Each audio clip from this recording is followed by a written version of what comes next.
Hey, Jules Blessed Vegan, and as always, welcome to my channel. And for those of you who are new, I know you can benefit. And welcome to Self-Care September, people. If you're just joining us, you're right on time. There's never a better time than now than to choose self-care. But for those who have been following along, we are on day 28. And today's intention was accept your mistakes as a way of helping you make progress. Are you any good at that? I'm okay. I mostly criticize myself to death. I'm pretty hard on myself, but I definitely do understand that some mistakes can be learned from and avoided the next time. So I'm all good for that. Accept your mistakes as a way of helping you make progress. Anyway, for tomorrow, because I stay a day ahead, this is a really good one. It's write down 3 things you appreciate about yourself. How cool is that? You ought to be able to find 3 things you appreciate about yourself. Come on. Even if they're something where it's actually just in the reverse, like I appreciate that I'm trying to think how that would be. It's an irony. Well, let's just stay with the positive, because I was going to say, like my example, it's kind of a smarty pants one. Let's just say that. Anyway, let's all have the grace, okay, for the 29th to write down 3 things that we appreciate about ourselves just for the day.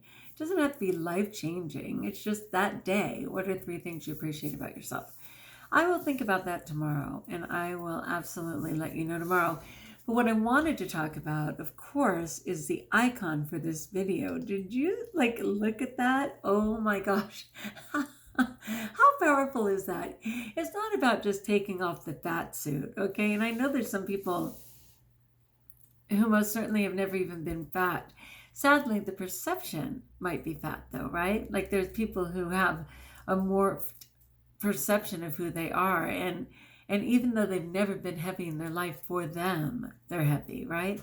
And then there's those of us who actually have been heavy. And even as the weight's coming off, sometimes we just can't see it. But I thought this was brilliant. And what it reads is, nothing is impossible. Only you have the power to sculpt yourself into what you want to become. And if you really study that, you can see she has a chisel, and she's just going for it, and she's literally becoming that person that she wanted to become. And it's true for guys too. Don't limit yourself.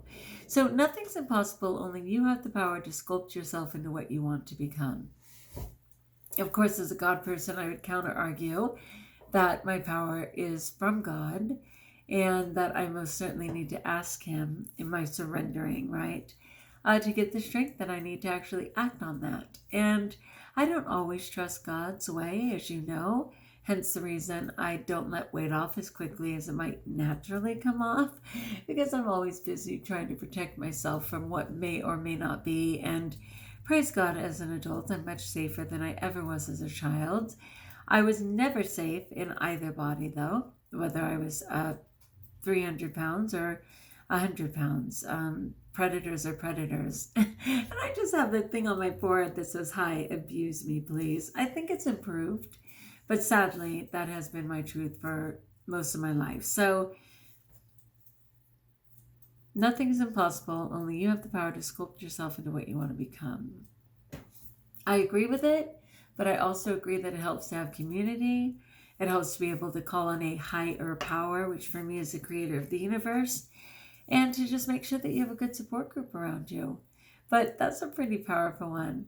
The other day, this person told me, "I'm older than you, and I look way better than you, and my skin is much nicer than yours, especially my face." And I was like, "Hooey, whatty?"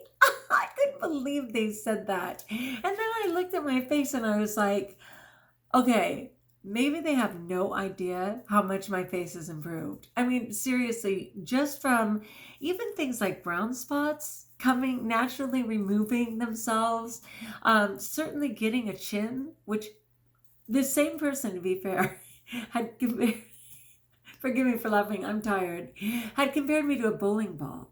Okay. And they said, of course you don't have any wrinkles because you have a bowling ball face and there are no wrinkles on a bowling ball.